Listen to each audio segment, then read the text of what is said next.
I actually feel like you and I are kindred spirits in this regard.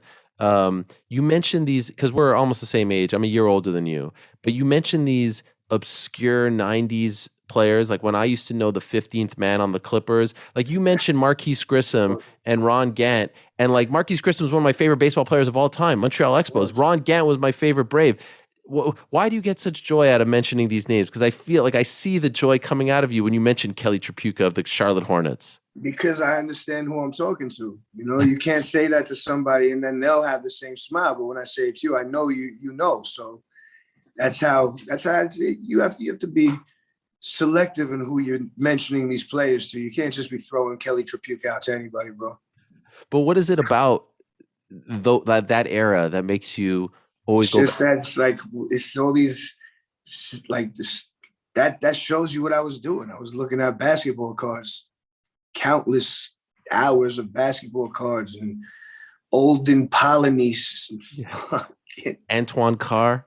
Yeah, I mean, come on, like unbelievable like names that just I still have the books. And no one remembers them. I used to go on QVC. I bought the college hoops cards. Oh, yes. Was it only basketball that you collected? I collected a lot of baseball cards. Okay. A lot of baseball cards and Marvel Series 1 and 2. The comics.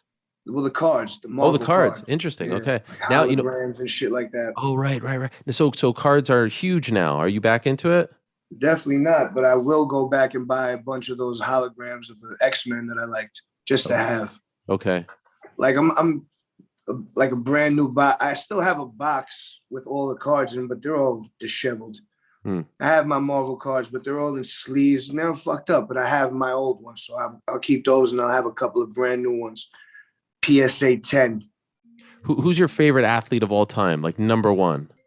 Oof, man. That's so hard to say, man. The person that just the one who came to my mind immediately is Mike Tyson. Really?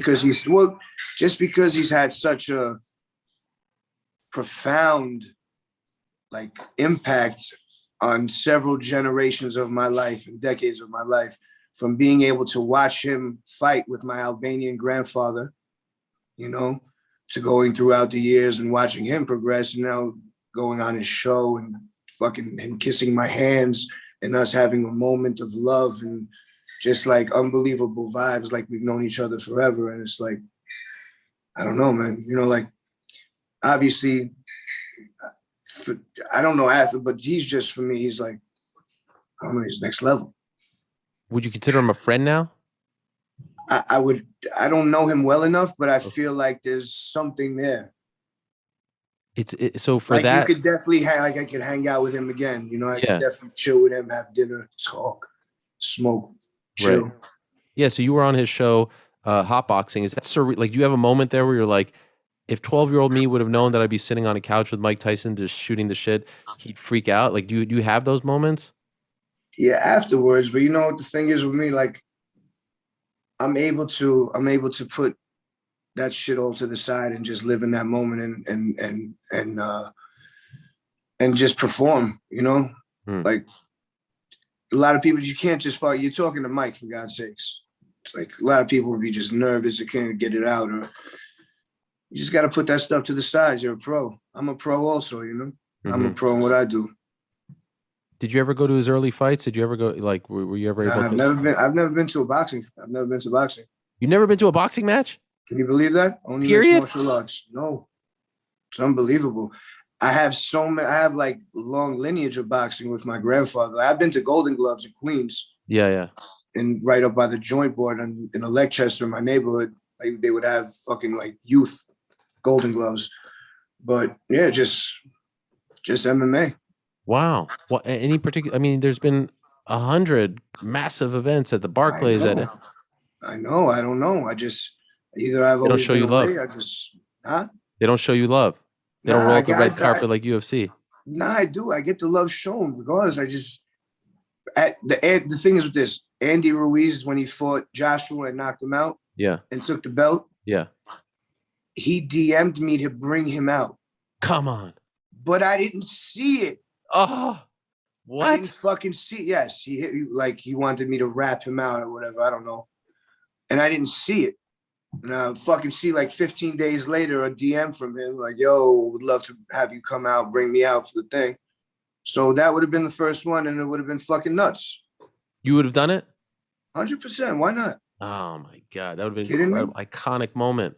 I just asked you right before we were taping if you're going to Taylor Serrano at MSG, but you're on tour. I'm on tour. That would have been a great one. I know. Trust me, I'll be watching. Yeah. There's no doubt about that. Where are you going to be on April 30th? There's a fucking place that no one wants to go. It's called Hell, Michigan.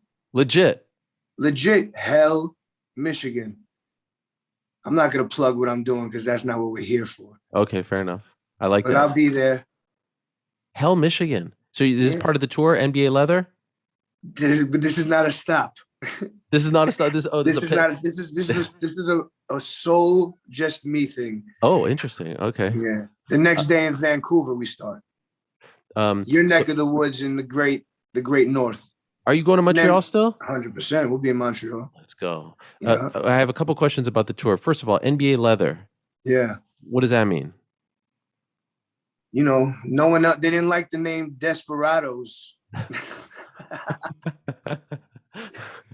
So I was like, fuck it. You want to get crazy? This tour is called NBA Leather Tour. And that's exactly how it happened. Wow. What does NBA mean? Does it mean NBA Leather, which literally you fucking walk in the street, you see someone with an NBA Leather. That's just the name of the tour. Why is there the thing on top of the N? I didn't want to get sued. Ah, okay. And that's all it takes? I don't know. I'm not sure. I just figured. So far, so good. So far, so good. You had one leg, then you take a little break. Now you're going back Canada, Europa. You're going to Montreal. How do you tell me? I've never asked you about my hometown, really. Like performing there, the cuisine. Love it. Everything. Every time. I mean, I've been going to Montreal for, I don't know, 12 years now. They've shown you love over the years, right? 100%. 100%. Oh my God. I can't wait to just. Montreal is grimy, like in the best of way. It's kind of like New York. It's not like the other Canadian cities, to be honest with you. It has more of like an underworld element to it, you know. And I just like the vibe there. Like there's dudes like fucking GSP just at the bars, just fucking at the doors, you know, just straight up killers.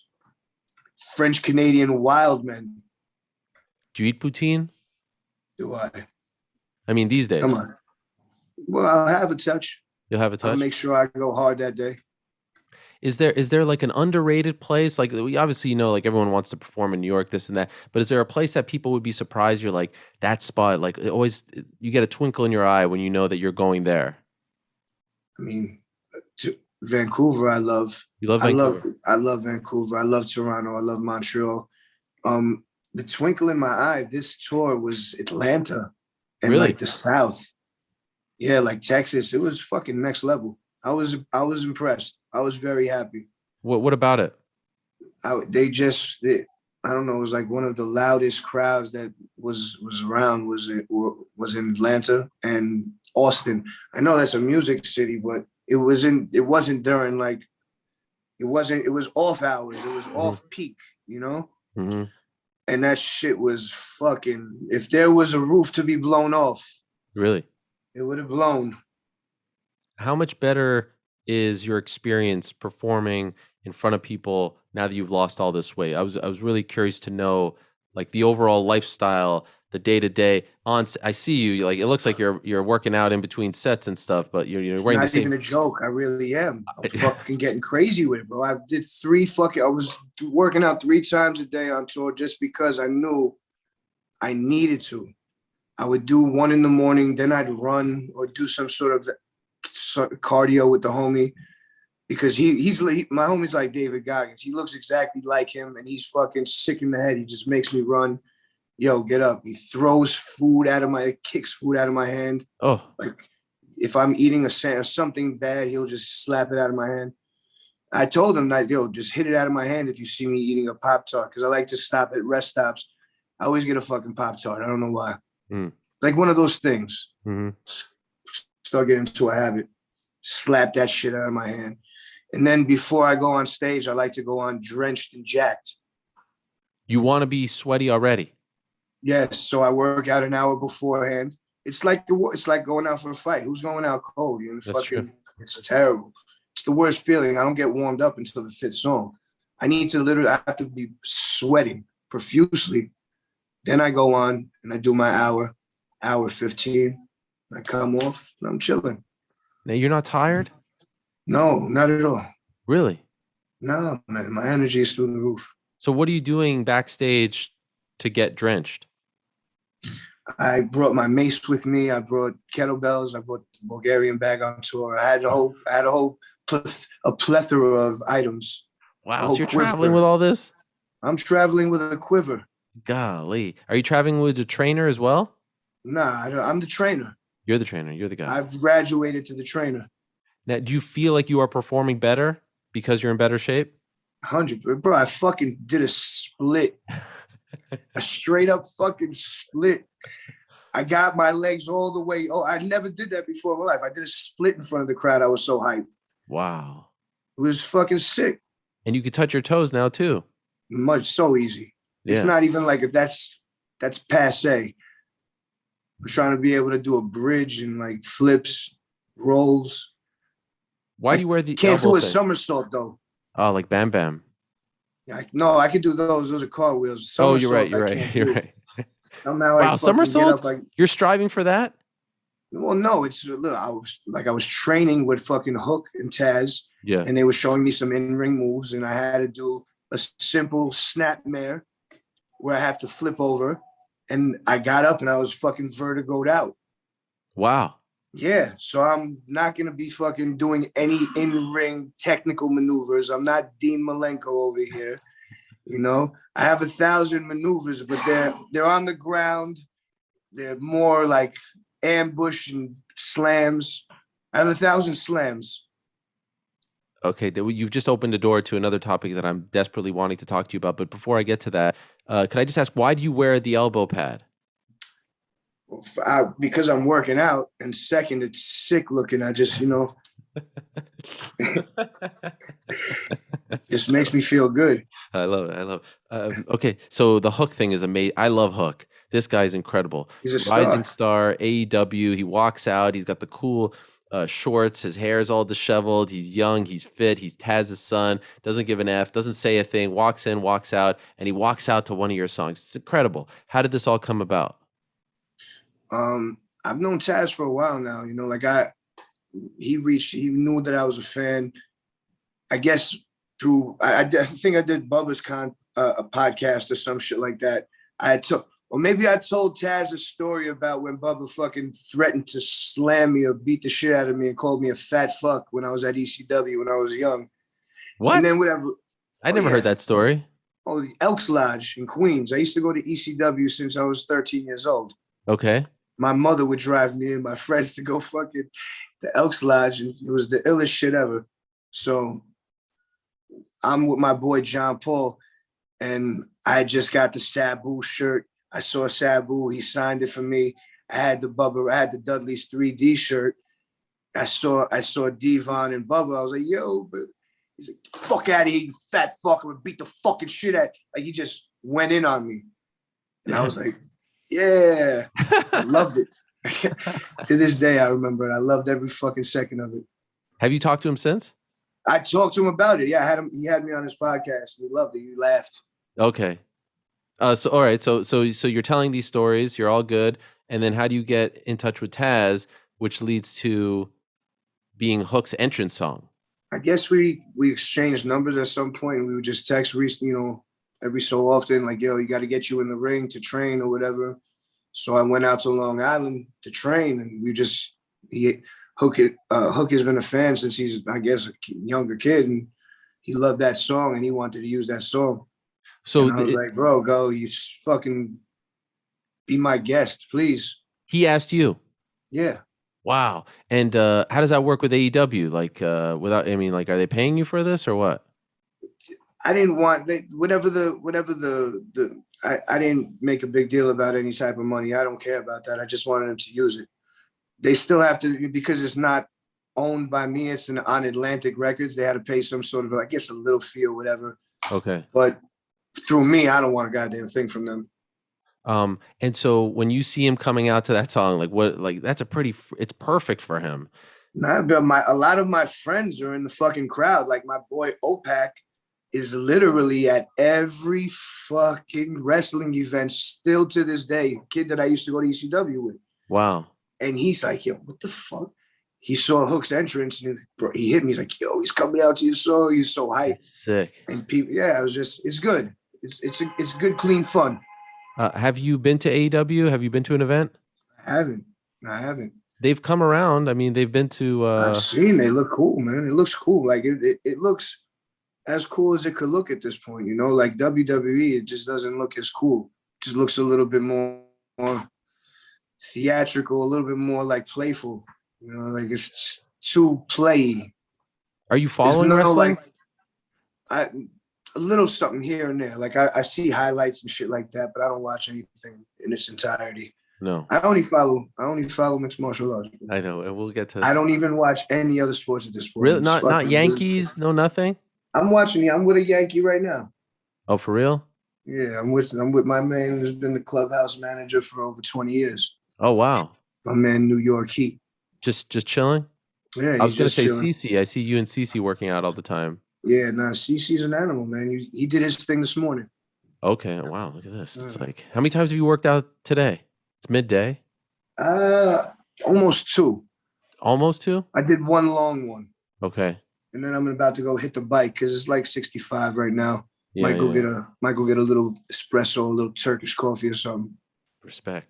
Yeah, this is great. But the wrestling stuff is amazing. Like you'll always mention, especially 90s wrestling, 80s wrestling, you know, even in Sub-Zero, Rock Bottom through the buffet, all that stuff. That's right. It's great. And I don't know if I've ever talked to you about this. I recently read or I saw a clip.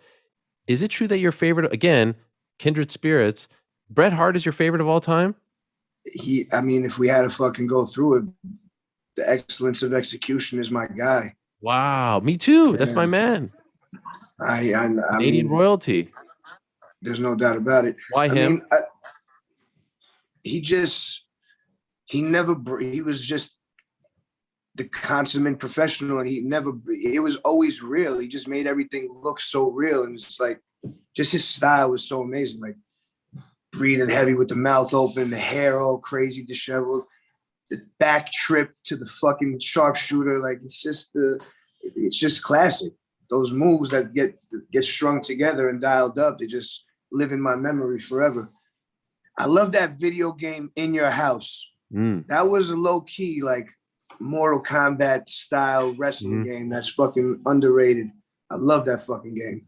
I used to smash everybody with that. I also love Vader. Okay. Yeah, just got Vader. into the Hall of Fame. There's so many wrestlers that I love. New Jack. I love Dreamer, Bubba. I love the Dudleys, like Sabu. There's so many guys. I'm a fanboy. I'm a fanboy. Would you go to those WWF events in the 90s at MSG and like when WrestleMania? I was at 10. You were at 10? I was 100%. Owen versus Brett? Yep. I was at, and the ladder match. Yeah. Oh yeah. Razor and Shawn Michaels. I was also at that. I was at the Dark show where they broke. The Click? 100%. What? I didn't know all this. I used to go to a lot of those house shows. Wow. Yeah, the house shows were the ones that they came around all the time. You know, like, yeah. And those weren't televised. You were at the Click, the curtain call. Yep. Did you understand what was going on? Like, did you realize No. I had no idea. I was just like, yo, they're all in there together. That's sick. But I didn't realize that, like, yo, that something crazy's happening. Wow. Like they all broke out. I realized, but I just was like, you know, sometimes it would be like a Royal Rumble type of situation where heads would come out. You know, sometimes they came out. Everyone came from the back. So I just thought it was that. Wow. And WrestleMania 10, where were you? Like, where were you sitting?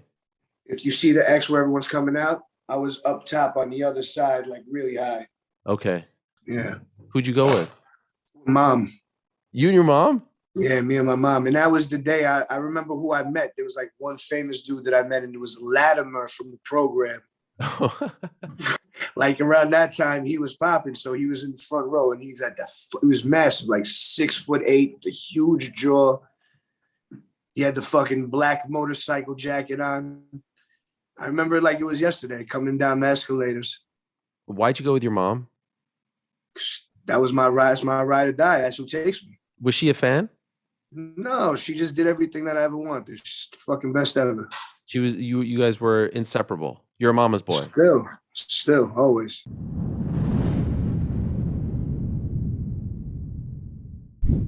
Thank you for watching this portion of the Ariel Helwani Show. For the entire conversation, I do suggest you check it out. Click here.